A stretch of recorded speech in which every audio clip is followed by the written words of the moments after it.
Halo semuanya, selamat datang di video informatif kami. Hari ini kita akan membahas topik yang sangat penting bagi para pelaku usaha, mahasiswa, dan siapapun yang tertarik pada dunia bisnis, yaitu hukum dagang. Hukum dagang ini menjadi fondasi penting agar kegiatan perdagangan berjalan tertib, adil, dan terjamin secara hukum. Nah, pada kesempatan kali ini kita akan membahas mulai dari pengertian, sejarah, sumber hukumnya, hingga bagaimana hukum dagang ini berhubungan erat dengan hukum perdata. Yuk kita mulai. Oke baik, sebelum kita melangkah lebih jauh, saya akan menjelaskan terlebih dahulu pengertian dari hukum dagang. Jadi hukum dagang adalah sekumpulan peraturan yang mengatur tentang perdagangan manusia dan memperoleh keuntungan. Jadi termasuk seperti transaksi jual beli dan kontrak dagang dan kegiatan bisnis lainnya. Dan hukum dagang ini merupakan hukum yang bersifat individu, dimana artinya hukum dagang adalah hukum yang bersifat private dan merupakan cabang dari hukum perdata. Dan hukum dagang diatur dalam KUHD atau Kitab Undang-Undang Hukum Dagang. Dan itu saja informasi yang dapat saya berikan mengenai pengertian dari hukum dagang, dan informasi lebih lanjut akan kita bahas lebih lanjut. Sekarang kita ke sejarahnya. Hukum dagang ini awalnya berkembang di negara Eropa, khususnya di kota-kota dagang seperti Genoa, Venesia, dan Marseille pada abad-abad pertengahan.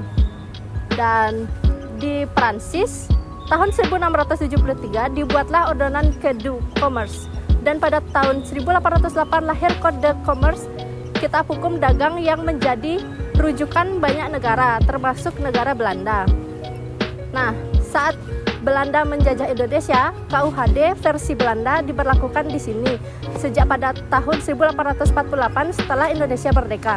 Hukum ini tetap digunakan berdasarkan aturan peralihan UUD 1945. Kita bahas sumber-sumber hukum dagang yang berlaku di Indonesia. Ada dua jenis utama. Yang pertama, hukum tertulis yang dikodifikasi, yaitu KUHD dan KUH Perdata. Yang kedua, hukum tertulis yang tidak dikodifikasi seperti undang-undang khusus tentang perbankan, koperasi, penanaman modal, asuransi, dan hak cipta lainnya. Betul, jadi pelaku usaha enggak hanya harus tahu isi KUHD, tetapi juga peraturan-peraturan tambahan sesuai jenis usaha yang dijalankan. Oke, baik. Di sini saya akan menjelaskan hubungan antara hukum dagang dan hukum perdata. Secara umum, hukum dagang adalah bagian dari hukum perdata. Namun, karena sifatnya mengkhusus, maka berlaku asas yang berbunyikan lex specialis denograt legi generali, yang artinya hukum khusus akan lebih diutamakan dibandingkan hukum yang secara general atau umum.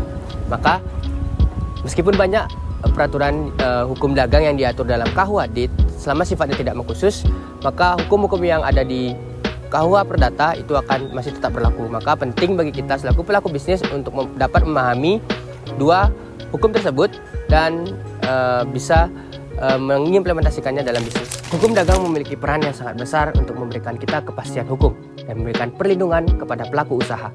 Dan dengan memahami hukum dagang, kita bisa menjadi tahu batasan dari hak dan kewajiban kita dalam melakukan bisnis, dan dapat mencegah sengketa di kemudian hari. Dan saya harap seluruh pelaku bisnis dapat memahami dan lebih mendalami mengenai hukum dagang. Dan saya harap pemerintah bisa memperbarui KUHD sesuai dengan zaman. Itu dia pembahasan singkat tentang hukum dagang. Semoga bermanfaat dan bisa menambah wawasan kamu. Kalau kamu punya pertanyaan atau topik lain yang mau dibahas, langsung tulis di kolom komentar ya. Jangan lupa like, share, dan subscribe supaya nggak ketinggalan video informatif lainnya. Sampai jumpa di video berikutnya. Terima kasih dan salam hukum bisnis.